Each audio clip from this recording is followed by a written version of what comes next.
What's on your radar, Ryan? So, as we discussed at the top of the show, the Senate Armed Services Committee heard testimony yesterday from Defense Secretary Lloyd Austin and Chair of the Joint Chiefs, General Mark Milley.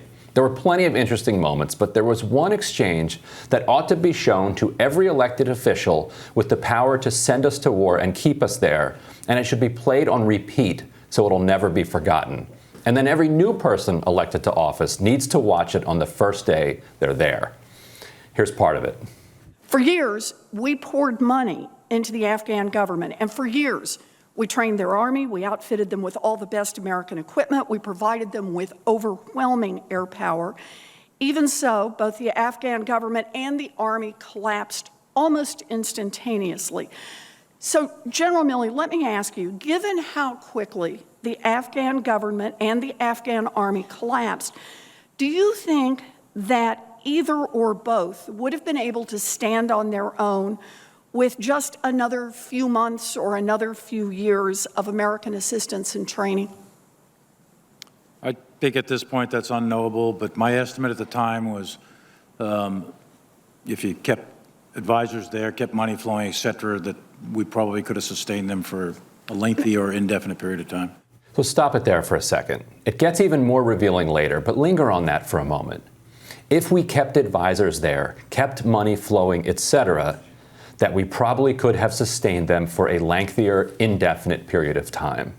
So whether or not you would have had a different result at the end of the day, that's a different question.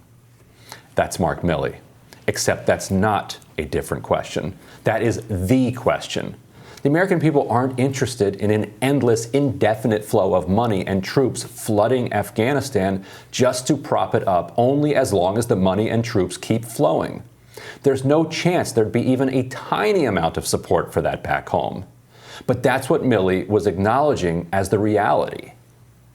Yet when he and other generals briefed the public or briefed Congress, they told a different story, a story of progress, of lights at the end of tunnels, of corners being turned, of this many new troops trained and recruited.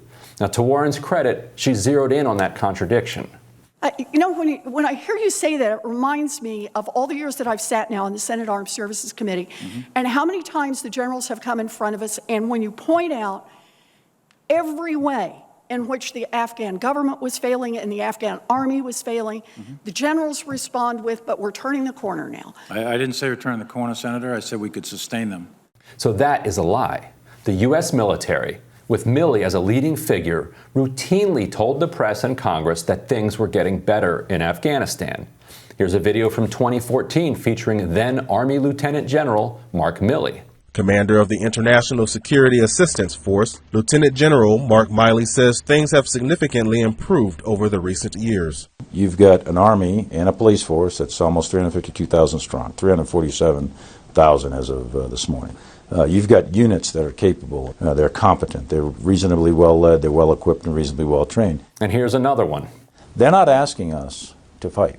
They're not asking us to stand in the trench line, fix bayonets, and fight the Taliban. That's not what they want us to do. They just want our help. They will do the fighting. They did the fighting in 2013. They're fighting for their own country. Not a single unit across the entire country over some pretty tough fighting over the summer. This is fundamentally a Muslim-on-Muslim fight. In 2019, the Washington Post published the Afghanistan Papers. The entire point of that project was to expose how the military kept saying we were turning the corner when they knew we weren't. They include this quote from Milley in 2013. This army and this police force have been very, very effective in combat against the insurgents every single day. And I think that's an important story to be told across the board. Again, that's Army Lieutenant General Mark Milley in 2013 telling an absolute bald-faced lie.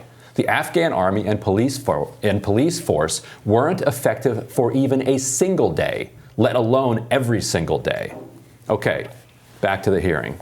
In which the Afghan government was failing and the Afghan army was failing. The generals respond with, but we're turning the corner now. I didn't say we're turning the corner, Senator. I said we could sustain them. And that we would be able to keep them, and somehow when we got ready to withdraw, they would be so well sustained that they would not have collapsed instantaneously the way they did after 20 years of sustenance and training. Oh, I think the end state probably would have been the same no matter when you did it. Well, Right.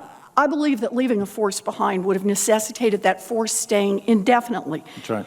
And many of those service members would have been exposed to unnecessary risk and harm. That's exactly right. We agree. Let's play that key moment one more time. Oh, I think the end state probably would have been the same no matter when you did it. Well, The end state would have been the same no matter when you did it. And it wasn't just Milley. Here's Secretary Austin. as we've already established, the seeds for our failure in Afghanistan were planted many, many years ago. So let me ask you one more question, Secretary Austin. Knowing what you know now, if we had stayed in Afghanistan for another year, would it have made a fundamental difference? Again, it depends on what size you remain in at and what your objectives are. There are a range of possibilities, but if you stayed there at a force posture of 2,500, certainly you'd be in a fight with the Taliban, Well, and you'd have to reinforce yourself. And you'd have to reinforce yourself. So, Emily, here you have 20 years of generals in Afghanistan telling us we're turning the corner, things are getting better. Now they tell us, well, we could have stayed there forever, and the government could have lasted forever as long as we kept pumping money and troops in. Why do you think, I mean, it's kind of question kind of answers itself, but I mean, why wouldn't they just be honest with that? And should the entire brass of the military be brought up on perjury charges around this idea that we were turning the corner and that the government was going to be able to sustain itself, when we now know they didn't think that was true? Well, this is the thing. That's how deep the rot is. And people sort of wonder and speculate, how is it that Mark Milley hasn't been forced to resign? How is it that no heads have rolled after the debacle that unfolded in August and over the course of 20 years? And the answer is, what would that even look like? Right. There's no way to have accountability in this situation, because you would be replacing people who made mistakes with the other people who made the mistakes, because Right. this was a very widespread, and if you, as you just pointed to the Afghanistan papers, if you read that reporting, it's amazing how this was just sort of the assumption is that, like, listen, we have this, whatever level it is, as Austin said, it depends on what size